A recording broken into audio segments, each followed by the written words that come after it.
அனைவருக்கும் வணக்கம். ஸோ இன்னைக்கு நம்ம ஹைடெக் அகாடமியுடைய தமிழ் கிளாஸ்ல உட்காந்துருக்கோம். நம்மளுடைய கிளாஸஸ் இன்னைக்கு தமிழ் கிளாஸ் 6 6வது வகுப்பு தமிழ் வகுப்புல உட்கார்ந்துட்டு இருக்கோம். ஸோ முதல் 5 வகுப்புகள் வந்து நம்ம செஞ்சு முடிச்சுக்கிட்டோம். அதுல முதல் 3 வகுப்புல நம்ம புணர்ச்சியை பத்தி பார்த்தோம். 4வது வகுப்புல வந்து நம்ம மயங்கொலி, 5வது வகுப்புல வந்து நம்ம ஒரு ஓரெழுத்து ஒரு மொழியை பார்த்துக்கிட்டோம். அடுத்த 6வது வகுப்புல நம்ம இன்னைக்கு என்ன பார்க்க போறோம்னா வினா மற்றும் விடை அவை என்ன அப்படின்னா என்ன, அதனுடைய வகைகள் என்ன அப்படிங்கிறது நம்ம தெரிஞ்சு பார்க்க போறோம். வினா விடை வகைகள். வினா வகை அப்படின்னா என்ன, புத்தகத்திலேயே தெளிவா கொடுத்துருக்கான். புது புத்தகத்திலையும் இருக்கு, பழைய புத்தகத்திலையும் இருக்கு. ரெண்டையும் சேர்த்துமே நம்ம இன்னைக்கு செஞ்சிடலாம், பார்த்துக்கலாம். வினா எத்தனை வகைப்படும்? வினா என்பது 6 வகைப்படும். வினா என்பது எத்தனை வகைப்படும்? 6 வகைப்படும். அப்ப வினா அப்படின்னா என்னது? வினானா என்னது? கொஸ்டின் கேட்கறது தான் என்னது வினா அப்படின்னு சொல்லுவோம். கொஸ்டின் கேட்கறது தான் என்னது வினா அப்படின்னு சொல்லுவோம். வினா எத்தனை வகைப்படும்? வினா எத்தனை வகைப்படும்? 6 வகைப்படும். அது என்னதுலாம்? அறிவினா, அறியா வினா, ஐய வினா, கொழல் வினா, கொடை வினா, ஏவல் வினா அப்படின்னு வினா மொத்தம் எத்தனை வகைப்படுதா? 6 வகைப்படும் அப்படின்னு சொல்றேன். சரியா? இந்த 6 வகைப்படும் அப்படிங்கறத யாருதான் சொல்றா? யாரு? நன்னூல். நன்னூல்னா யாரு? பவணந்தி முனிவர். நன்னூல்னா யாரு? பவணந்தி முனிவர் அப்படிங்கிறதுதான் என்ன செய்யறாரு, சொல்லுறாரு. வினாக்கள் 6 வகைப்படும். தலைவர் எல்லா இடத்துலயும் வந்துருவாரு. பவணந்தி முனிவர் இலக்கணம் இல்லாம, பவணந்தி முனிவர் இல்ல, பவணந்தி முனிவர் இல்லாம இலக்கணம் இல்ல அப்படிங்கிற மாதிரி. சரியா? கடலும் மீனும் போல, வானமும் சூரியனும் போல, நட்சத்திரங்களும் போல யார் இருப்பார்? தமிழும் இலக்கணமும் பின்னி பிணைந்தவராக யார் இருப்பாரு? நன்னூலார் வந்து செய்வாரு, இருப்பாரு. நன்னூலார் தான் பல இலக்கண நெறிமுறைகளை நம்ம தமிழுக்கு வந்தாரு, மக்களுக்கு புரியும்படி வந்துச்சாரு, எடுத்து வைத்தார் அவருடைய புத்தகத்துல. சோ நன்னூலார் எழுதிய இந்த நன்னூலார், அதாவது பவணந்தி முனிவர் எழுதிய இந்த நன்னூல்ல வினாக்கள் எத்தனை வகைப்படும் அப்படின்னு அவர் சொல்றாருன்னா வினாக்கள் 6 வகைப்படும் அப்படின்னு சொல்றாரு. சரியா? அதுதான் என்னது? அறிவினா, அறியா வினா, ஐய வினா, கொழல் வினா, கொடை வினா, ஏவல் வினா அப்படின்னு சொல்றோம். அறிவினா அப்படின்னா என்ன, அதுக்கு தெளிவா புக்ல எக்ஸ்பிளனேஷன் கொடுத்துருக்காங்க பாருங்க. தன் விடை தான் விடை அறிந்தும், தான் விடை அறிந்தும், தனக்கு விடை தெரிஞ்சிருந்தும் அவ்விடை பிறருக்கு தெரியுமா அப்படின்னு கேட்கறது தான் வந்து அறிவினா. புரியுதா புரியலையா? எனக்கு தெரியும் ஆனா உனக்கு தெரியுமா அப்படின்னு நான் என்ன செய்யறேன், டெஸ்ட் பண்ணி பாக்குறேன். அதான் வந்து என்னது அறிவினா அப்படின்னு சொல்லுவோம். மாணவரிடம் அதுக்கு எக்ஸாம்பிள் கொடுத்துருக்காங்க, எடுத்துக்காட்டு என்ன கொடுத்துருக்காங்க? இக்கவிதையின் பொருள் யாது என்று ஆசிரியர் கேட்டார். ஆசிரியர்னா டீச்சர். இப்ப நான் உன்ட்ட கேட்கிறேன், வினா எத்தனை வகைப்படும்? வினா வந்து எனக்கு 6 வகைப்படும்னு எனக்கு தெரியும், ஆனா உனக்கு தெரியுமான்னு நான் கொஸ்டின் கேட்கறது. அதான் என்னது அறிவினா. புரியுதா? அப்படி எனக்கு தெரிஞ்சுட்டு உனக்கு தெரியுமா? அப்ப டீச்சர்ஸ் தான் வந்து என்ன செய்வாங்க, ஆசிரியர்கள் அது அதிகமா கேட்பாங்க. ஆசிரியர்கள் என்ன செய்வாங்க, அதிகமா மாணவர்கிட்ட கேட்பாங்க. ஏன்னா அவங்களுக்கு தெரிஞ்சிருக்கும். பிள்ளைங்களுக்கு நம்ம சொல்லி கொடுத்தது தெரியுதா அப்படிங்கிறது மாதிரி கேட்கறதா என்னது அறிவினா அப்படின்னு சொல்லுவோம். இக்கவிதையின் பொருள் யாது என்று ஆசிரியர் மாணவரிடம் கேட்பது என்னது அறிவினா. சில விஷயங்கள் நமக்கு தெரியும், நம்ம ஃப்ரெண்ட்ஸுக்கு தெரியுமா நம்ம என்ன செய்வோம், தெரியாதது போலயே கேட்பது உனக்கு தெரியுமா அப்படிங்கிறது, அதெல்லாம் என்னது அறிவினா அப்படின்னு. சரியா? அடுத்து என்னது அறியா வினா. எனக்கு தெரியாது, தெரியாத ஒன்றை நான் வந்து கேட்டு தெளிவு பெறுவதா என்னது அறியா வினா. தான் அறியாத ஒன்றை அறிந்து கொள்வதற்காக வினவுவது வந்து என்னது அறியா வினா அப்படின்னு சொல்லுவோம். நாம் அறிந்து கொள்ளாத ஒன்றை அறிவதற்காக கேட்டு பெறுவது என்னது அறியா வினா. அப்படின்னா என்னது? இது டீச்சர்ஸ்ட ஸ்டூடெண்ட்ஸ் கேட்கறது. சார் இந்த கொஸ்டின் எக்ஸ்பிளனேஷன் சொல்லுங்க சார், வினா வகைகள் 6ன்னு சொன்னீங்கல்ல, அது என்னதெல்லாம் நீ என்கிட்ட கேட்கறது. இல்ல அறியா வினானா என்ன சார் அப்படின்னு உனக்கு தெரியாத ஒன்ன என்கிட்ட நீ கேட்கறது வந்து என்னது அறியா வினா. அப்படியா? ஃபார் எக்ஸாம்பிள் பாரு, இந்த புத்தகத்துல என்ன கொடுத்திருக்கான்? இக்கவிதையின் பொருள் யாது என்று மாணவர் ஆசிரியரிடம் கேட்டது. நான் வந்து உன்கிட்ட கேட்கிறேன், இந்த கவிதைக்கு பொருள் தெரியுமான்னு கேட்கிறேன். திருப்பி அதே கொஸ்டினை நீ என்ன செய்யற, என்கிட்ட கேட்கிற. நீங்க சொல்லுங்க சார் இந்த கவிதையினுடைய பொருள் என்ன, ஏன்னா உனக்கு தெரியாது, அதனால நீ என்ன செய்யற, என்கிட்ட கேட்கிற. நீ தெரிஞ்சு வச்சுட்டே என்கிட்ட கேட்டா அது என்னவா மாறிடும்? அறிவினாவா மாறிடும். உனக்கு தெரியாம நீ என்கிட்ட கேட்கறீன்னா அது என்னது அறியா வினாவா மாறிடும். புரியுதா புரியலையா? புரியுதா? சோ இதுதான் தான் அறியாத ஒன்றை அறிந்து கொள்வதற்காக பிறரிடம் கேட்பது வந்து என்னது? அறியா வினா அப்படின்னு சொல்லுவோம். அடுத்து என்னது? ஐய வினா. ஐய வினா அப்படின்னா என்னது அப்படின்னா பயத்துல கேட்கறது, பயத்தை வந்து போக்குறதுக்காக, ஐயம் நீக்கி தெளிவு பெறுவதற்காக. அதாவது ஐயம் அப்படிங்கிறது வந்து என்னது? டவுட்னு சொல்லலாம். பயம் அப்படிங்கிறது வேண்டாம், என்னன்னு சொல்லலாம்? டவுட். ஒரு ஐயம் ஏற்படுது, ஒரு தெளிவில்லாத மனநிலை ஏற்படுது, ஒரு தெளிவு வேணும், ஒரு டவுட் அரைஸ் ஆகுறது. புரியுதா புரியலையா? ஒரு டவுட் அரைஸ் ஆகுறது, அந்த டவுட்டை தெரிஞ்சுக்கிறது. அது நீ செஞ்சியா இல்ல அவ செஞ்சாலா அப்படிங்கிறது தெரிவது. இச்செயலை செய்தது மங்கையா மணிமேகலையா? இப்ப கிளாஸ் ரூம்ல அரட்டை அடிச்சிட்டு இருக்கா, சவுண்டு போட்டு அரட்டை அடிச்சிட்டு இருக்கா. இப்படி பேசிட்டு இருக்கிறது மணிமேகலையா இல்ல மங்கையா அப்படின்னு ஒரு கேள்வி கேட்கறது. சோ இது என்னது? ஐயம் தெளிவதற்காக, தனக்கு ஏற்பட்ட சந்தேகத்தை போக்குவதற்காக, போக்கி தெளிவு பெறுவதற்காக கேட்கப்படக்கூடிய கேள்விதான் என்னது? ஐய வினா. சரியா? அடுத்து வந்து பாரு, குழல் வினா அப்படின்னு சொல்றாங்க. குழல் வினா அப்படின்னா என்னது? தான் ஒரு பொருளை வாங்கி கொள்ளும் பொருட்டு வினவுவது என்னது? குழல் வினா. ஒரு பொருளை நம்ம வாங்க போறோம், அந்த வாங்குறதுக்காக கடைக்காரன்ட்ட ஒரு கேள்வி கேட்போம். அந்த கேள்விதான் வந்து குழல் வினா அப்படின்னு அர்த்தம். அப்ப புக் ஸ்டோர்ல போய் புக் ஸ்டோர்காரன்ட்ட, அதாவது புத்தக கடைக்கு போய் புத்தக கடைக்காரன்ட்ட 6ஆம் வகுப்பு தமிழ் புக்கு இருக்குதா, 9ஆம் வகுப்பு தமிழ் புக்கு இருக்குதா அப்படின்னு நம்ம கேட்கறது வந்து என்னது? குழல் வினா. புரியுதா புரியல? ஜெயகாந்தன் சிறுகதைகள் இருக்கிறதா என்று நூலகரிடம் இங்க லைப்ரரின் போய் கேட்கிறோம், லைப்ரரின் போய் ஒரு புக்கு கேட்கிறோம், ஜெயகாந்தன் ஸ்டோரிஸ் வந்து இருக்குதா அப்படின்னு கேட்கறது. புரியுதா புரியலையா? சோ அது வந்து என்னது? குழல் வினா அப்படின்னு சொல்லுவாங்க. அடுத்து கொடை வினா. கொடை வினா அப்படின்னா என்னதுன்னா,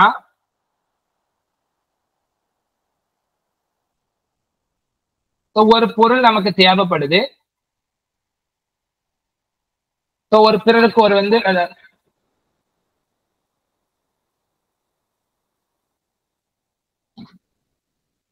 கொடை வினா அப்படின்னு என்பதுன்னா பிறருக்கு ஒரு பொருளை கொடுத்து உதவும் பொருட்டு வினவுவது வந்து என்னது? கொடை வினா அப்படின்னு சொல்லுவோம். ஃபார் எக்ஸாம்பிள் பாருங்க, என்னிடம் பாரதிதாசன் கவிதைகள் 2 படிகள் உள்ளன, உன்னிடம் பாரதிதாசனுடைய கவிதைகள் இருக்கிறதா அப்படின்னா என்ன அர்த்தம்? என்கிட்ட பாரதிதாசன் கவிதை புத்தகம் ரெண்டெண்ணா இருக்கு, ஒண்ணு நான் வச்சுக்கிறேன், இன்னொன்னு ஒன்ட்ட இருக்குதா? ஃபர்ஸ்ட் ஆஃப் ஆல் ஒன்ட்ட இருக்கா அந்த புத்தகம்? இல்லாட்டா நீ என்ன செஞ்சுக்கோ, இதுல இருந்து ஒண்ணு எடுத்துக்கோ அப்படின்னு சொல்றதுதான் வந்து என்னது? கொடை வினா. பிறருக்கு உதவுவதற்காக கேட்கப்படக்கூடிய கேள்விதான் வந்து என்னது? கொடை வினா. ஆனா இந்த கொஸ்டின் நம்ம யார்கிட்டையுமே அரைஸ் பண்ண மாட்டோம், ஆமாவா இல்லையா? நம்மள்ட்ட கேட்டா பதில் சொல்லுவோம், ஆனா நம்ம யார்கிட்டையுமே கேட்க மாட்டோம். அப்படிதானே? ஏன்னா இது கொடுக்கறது. உன்ட்ட இல்லையா, ஏன்ட்ட இருக்கு, எடுத்துக்கோ. இந்த மனம் நிறைய பேருக்கு வராது, இந்த கேள்வியே என்ன செய்ய மாட்டாங்க, அதிகமா கேட்க மாட்டாங்க. பிறர் கேட்டா டக்குன்னு என்ன செஞ்சிடும், நம்ம பதில் சொல்லிடுவோம். சரியா? கொடை வினா அப்படிங்கிறது என்னது? பிறருக்கு உதவுவதற்காக கேட்கக்கூடிய கேள்விதான் வந்து என்னது? கேட்கப்பட உதவுவதுதான் என்னது? இந்த கொடை வினா அப்படிங்கிறது. அடுத்து ஏவல் வினா. இது அதிகமா நம்ம பண்ணுவோம். ஒரு செயலை செய்யுமாறு ஏவதற்கு பொருட்டு ஏவல் வினா. வீட்டில் தக்காளி இல்லை, நீ கடைக்கு போய் வாங்கிட்டு வா என்று அக்கா தம்பியிடம் கூறுவது, தம்பி அக்காட்ட ஒரு கிளாஸ் தண்ணி எடுத்துட்டு வா, ஒரு டம்ளர் தண்ணி எடுத்துட்டு வா அப்படின்னு ஏவுறது. இந்த ஃபேன் சுவிட்ச போடு. வீட்டுல நம்ம வந்து செய்வோம், ஆயா சேர்ல உட்காந்துருப்போம், உட்காந்துட்டு நமக்கு போடுறதுக்கு மடியா இருக்கும். உடனே அம்மா போயிட்டு இருப்பாங்க, அல்லது அக்காவோ தங்கச்சியோ போயிட்டு இருப்பாங்க, இல்ல தம்பியோ போயிட்டு இருப்பாங்க, அந்த ஃபேனை போடு அப்படின்னு ஏவல்றது. ஏவல் வினா அல்லது கட்டளை வினா அப்படின்னு கூட என்ன செய்யலாம், சொல்லலாம். புரிஞ்சுதா புரியல? கட்டளைன்னு கூட சொல்லக்கூடாது, ஏவல் வினா அப்படின்னே வச்சுக்கோ. சரியா? ஒரு செயலை செய்யுமாறு ஏவக்கூடிய வினா என்னது? ஏவல் வினா அப்படின்னு சொல்லுவோம். புரியுதா? அப்போ வினா அப்படிங்கிறது இவ்வளவுதான். அறிவினா, அறியா வினா, ஐய வினா, குழல் வினா, கொடை வினா. அறிவினா, அறியாவினா, குழல் வினா, ஐய வினா, கொடை வினா. சரியா?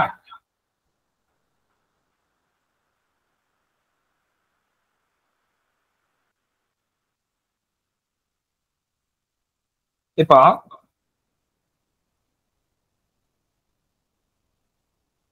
கொஸ்டின் கேட்கிறேன், அதுக்கு பதில் சொல்லு.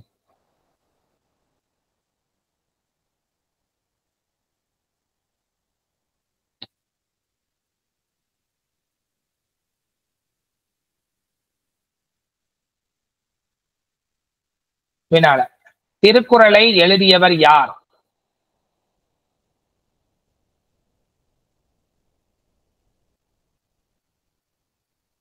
யார் என்று ஆசிரியர் மாணவரிடம் கேட்பது.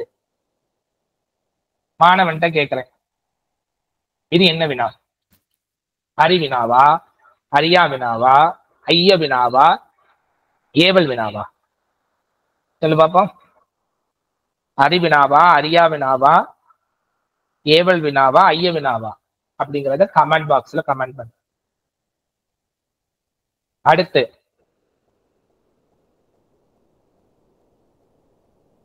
மின்விசிறி, பொத்தனை, விட்டுச்செல் அப்படின்னு சொல்றது என்ன வினா அப்படிங்கறத கமெண்ட் பண்ணு. விட்டு செல்வாயா, மின்விசிறி பொத்தனை விட்டு செல்வாயா அப்படின்னு கேட்கறது என்ன வினா அப்படிங்கிறத கமெண்ட் பாக்ஸ்ல கமெண்ட் பண்ணிட்டோம். வேற ஒரு கொஸ்டின் கேட்கணும்னா,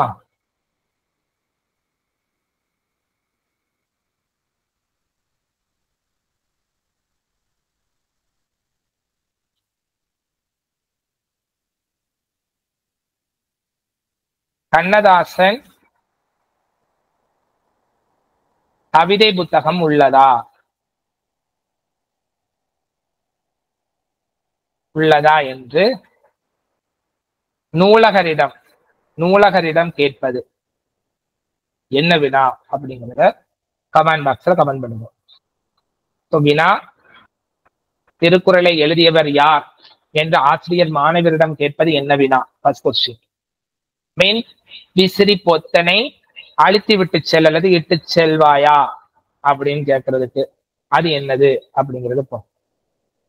அடுத்து கண்ணதாசனுடைய கவிதை புத்தகங்கள் இருக்கிறதா அப்படின்னு நூலகர்கிட்ட கேட்கறது என்ன கொஸ்டின் அப்படின்னு என்ன வினா அப்படிங்கிறத கமெண்ட் பாக்ஸ்ல கமெண்ட் பண்ணிக்க. சரியா?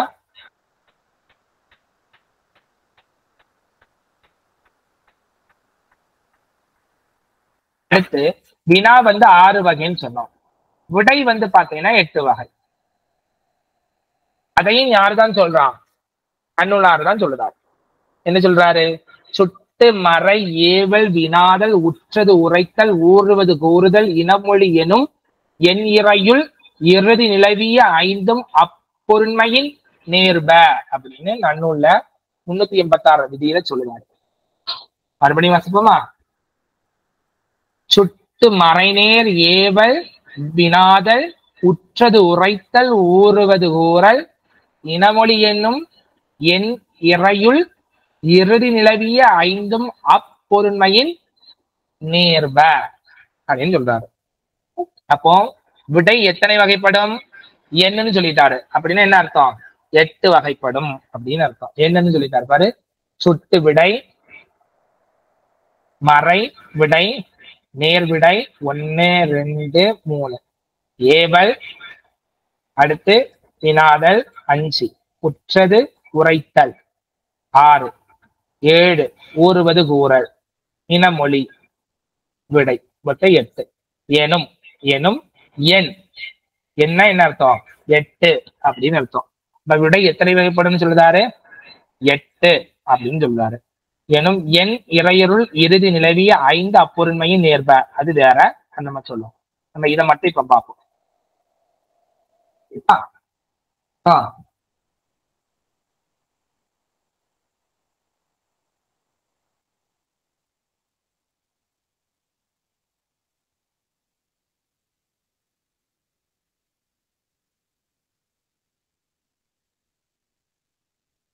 சுட்டு விடை அல்ல ஃப்ளோ சார்ட் போட்டுருக்காங்க பாருங்க. சுட்டு விடை, மறைவிடை, நேர்விடை, ஏவல் விடை, வினா எதிர் வினாத்தாள் விடை, உற்றது உரைத்தல் விடை, ஊறுவது கூறல் விடை, இணைமொழி விடை, சுட்டு விடை. சரியா? 8 வகைப்படும். வினா விடை எத்தனை வகைப்படும்? விடை 8. வினா எத்தனை வகைப்படும்? 6 வகைப்படும். விடை எத்தனை வகைப்படும்? 8 வகைப்படும். சோ இதுல முதல் 3 வகையும் நேரடி வினாக்களா இருப்பதால் வெளிப்படை விடை. என்னதெல்லாம்? சுட்டு, மறை, நேர்.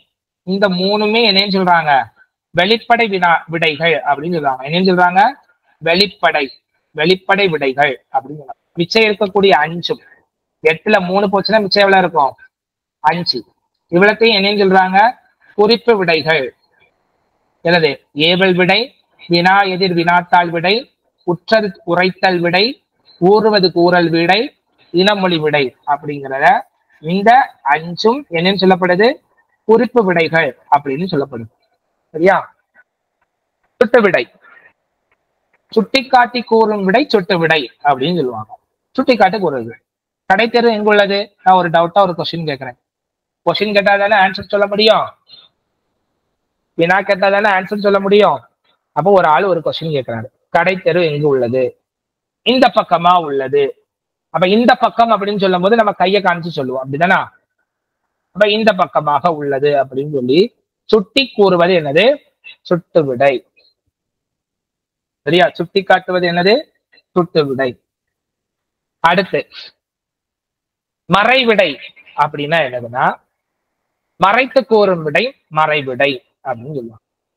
கடைக்கு போவாயா என்று சொன்னவுடன் போக மாட்டேன் அப்படின்னு சொல்லிட்டு மறைத்து அல்லது மறுத்து கூறுவது. வேண்டாம், நான் செய்ய மாட்டேன், நீ இதை செய்வியா? செய்ய மாட்டேன் அப்படின்னு மறைத்து மறுத்து கூறுவது என்னது? என்னது? மறைவிடை அப்படின்னு சொல்லுவாங்க. மறுத்து கூறுவது. போக மாட்டேன், இதை செய்வியா? செய்ய மாட்டேன். தக்காளி வாங்கிட்டு வருவியா? வாங்க மாட்டேன் அப்படின்னு ஒரு செயலை செய்யும் சொல்லும் பொழுது நீ அது செய்ய மாட்டேன்னு சொல்லிட்டு மறுத்து கூறுவது வந்து என்னது? மறைவிடை அப்படின்னு சொல்றோம். அடுத்து நேர்விடை. நேர்விடை அப்படின்னா என்னதுன்னா, உடன்பட்டு கூறும் விடை நேர்விடை அப்படின்னு சொல்லுவாங்க. உடன்பட்டு சொல்றோம். கடைக்கு போவியா? போவேன். கடைக்கு போவியா? போவேன். நேரா சொல்றது. அதான் என்னது? உடன்பட்டு கூறும் விடை. கேட்கிற கேள்விக்கு பதில ஸ்ட்ரைட்டா சொல்றது. அதுவும் செய்யறேன் அப்படின்னு சொல்றது. ஆம் என்று சொல்வது என்னது? நேர்விடையும், இல்லை என்று சொல்வது என்னது? மறைவிடையும் சார்ந்தது. இப்படி நேர்படையாக வெளிப்படையாக பதிலை சொல்வதுதான் வந்தது வெளிப்படை விடைகள் அப்படின்னு சொல்லப்படும். சுட்டு விடை, மறைவிடை, நேர்விடை ஆகிய 3ம் என்னது? வெளிப்படை விடைகள் அப்படின்னு. சரி, அடுத்து குறிப்பு விடைகள் 5 பார்ப்போம். ஏவல் விடை. ஏவல் விடைனா என்னது? மாட்டேன் என்று மறுப்பதை ஏவுதலாக கூறும் விடை அப்படின்னு சொல்லலாம். இது செய்வாயா? நீயே செய். தண்ணி எடுத்துட்டு வா, உனக்கு கையும் காலும் நல்லா தானே இருக்கு, போய் தண்ணி எடுத்துட்டு வா அப்படின்னு அப்படியே மாத்தி அவனுக்கு நீ எவனியா உனக்கே ஏவுறது. பழிக்கு பழி. இந்த மாதிரி உனக்குதான் புரியலையா? செய்வியா? நீ இதை செஞ்சு தருவியா? நீயே போய் செய் அப்படின்னு சொல்லிட்டு சொல்றதுதான் என்னது? ஏவல் விடை. மாட்டேன் என்று மறுப்பதை ஏவுதலாக கூறும் விடை. ஆனா அதுக்கு அர்த்தம் என்னது? நான் செய்ய மாட்டேன்னு அர்த்தம். இது தண்ணி எடுத்து தருவியா? நீயே போய் எடுத்துக்கோ. இதுக்கு அர்த்தம் என்னது? இடையில நான் செய்ய மாட்டேன் அப்படின்னு சொல்றது. புரியுதா? மறுத்து சொல்றது. புரியுதா? மறுப்பதை ஏவுதலாக கூறுவதுதான் என்னது? ஏவல் விடை. அப்ப இங்க இது என்ன ஒளிஞ்சிட்டு இருக்கு? மறைவிடை அப்படிங்கிறது ஏவல் விடையில ஒளிஞ்சிட்டு இருக்கும். சரிங்களா? இது செய்வாயா என்று வினவிய போது நீயே செய் என்று ஏவி கூறுவது என்னது? ஏவல் விடை அப்படின்னு. வினா எதிர் வினாத்தாள் விடை. வினாவிற்கு விடையாக இன்னொரு வினாவை கேட்பது. வினாவுக்கு விடையாக இன்னொரு வினாவை கேட்பதுதான் வந்து என்னது? வினா எதிர் வினாத்தாள். வினாக்கு பதிலா வினாவை கேட்கறது தான் என்னது?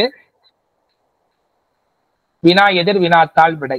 என்னுடன் ஊருக்கு வருவாயா என்ற வினாவிற்கு வராமல் இருப்பேனா. அதுக்கு அர்த்தம் என்னது? வராமல் இருப்பேனா அதுக்கு அர்த்தம் என்னது? உடன்பட்டு சொல்றதுன்னு அர்த்தம். அப்படிதானா? வராமல் இருப்பேனா, நான் வராம எங்க போக போறேன்?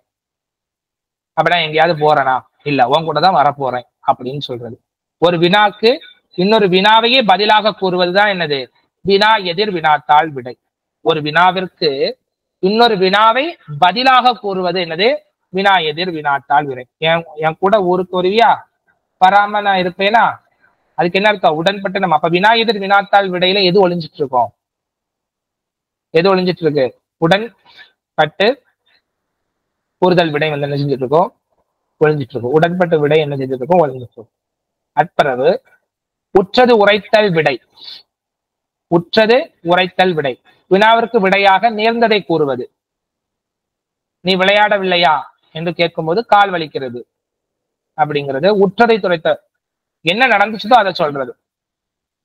இதுதான் புரியுதா?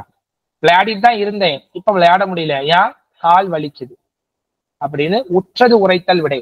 வினாவிற்கு விடையாக ஏற்கனவே நேர்ந்ததை கூறுவது. ஏற்கனவே நடந்த ஒரு விஷயத்தை சொல்றதா வந்து என்னது? உற்றது உரைத்தல் விடை. அப்படி கூறுவது கூறல் விடை அப்படின்னா என்னதுன்னா, வினாவிற்கு விடையாக இனிமேல் நேரப்போவதை கூறுவது. கடைக்கு போவியா? கால் வலிக்கும். கடைக்கு போவியா? ஒரே வெயில் அடிக்குது, வேர்வை வரும் அப்படின்னு நடக்க போற விஷயத்த முன்னாடியே சொல்றது, பதிலா சொல்றது. அதான் என்னது? வினாவிற்கு விடையாக இனிமேல் நேரப்போவதை கூறுவதுன்னா ஊறுவது கூறல். இனி வரக்கூடிய ஒரு விஷயத்த ஊறுவது கூறுதல் விடை. வரக்கூடிய ஒரு விஷயத்த முன்னாடியே கூறுவதுதான் என்னது?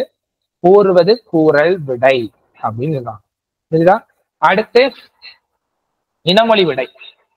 வினாவிற்கு விடையாக மற்றொன்றை கூறுதல். உனக்கு கவிதை எழுத தெரியுமா? இல்ல, எனக்கு கட்டுறதான் எழுத தெரியல. புரியுதா? புரியும். உனக்கு கவிதை எழுதணும்னு கேட்டா எனக்கு கட்டுறதான் எழுத தெரியும். உனக்கு ஆட தெரியுமா? எனக்கு பாட தெரியும்.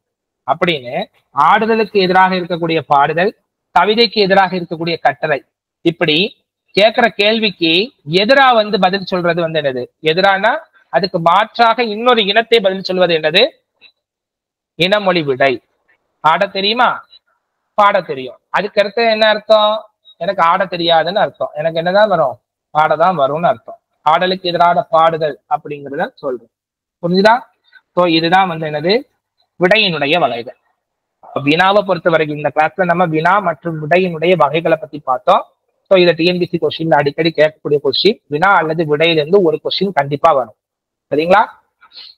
சோ வினா அப்படிங்கிற போது 6 வகையான வினாக்கள் இருக்கு. இதை யார் சொல்றா? பவனந்தி முனிவர், நன்னூனை எழுதிய பவனந்தி முனிவர் சொல்றாரு. என்னதெல்லாம்?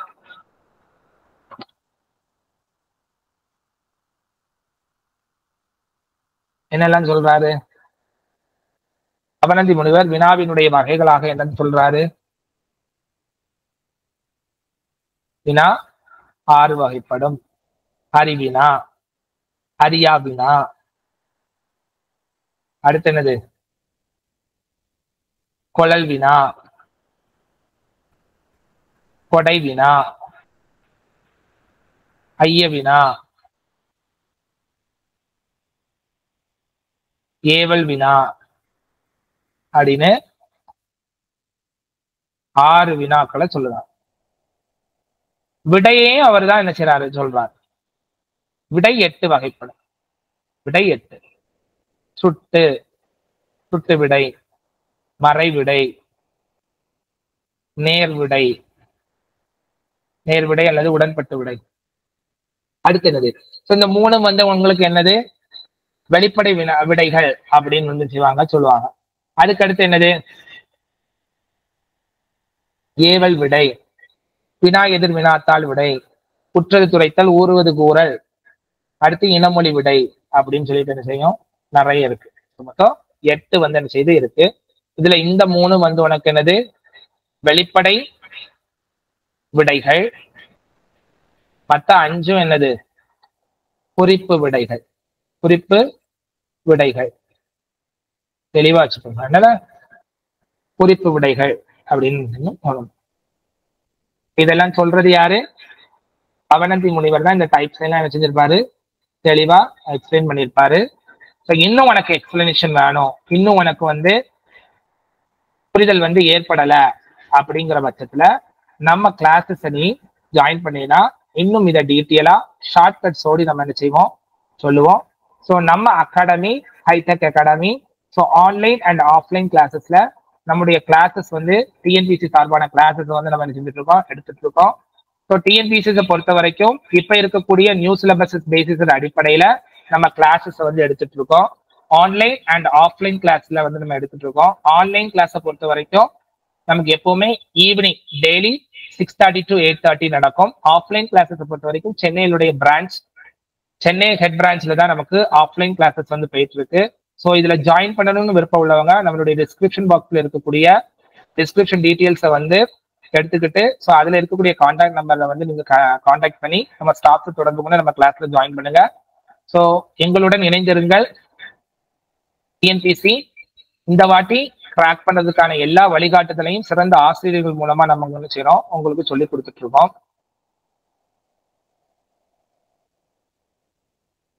இது ஓல்டு புக்ல இருக்கக்கூடிய இன்னைக்கு பார்த்த டாபிக் வந்து வினாவிடை. இது ஓல்டு புக்ல இருக்கக்கூடிய வினாவிடையினுடைய அறிவினா, அரியா வினா, ஐய வினா, புழல் வினா, கொடை வினா, ஏவல் வினா அப்படின்னு இது விடையினுடைய வகைகள் இருக்கக்கூடியது. சுட்டு விடை, மறைவிடை, நேர்விடை, ஏவல் விடை, வினா எதிர் வினாத்தாள் விடை, குற்றது உரைத்தல் விடை, ஊறுவது கூடல் விடை, இனமொழி விடை. தமிழ்ல இன்னையோடி 6 கிளாஸஸ் முடிவடைகிறது. ஸோ அடுத்த கிளாஸ் 7வது கிளாஸ் நம்ம அடுத்த கிளாஸ்ல பார்ப்போம், நாளைக்கு பார்ப்போம். Stay tune. தேங்க்யூ.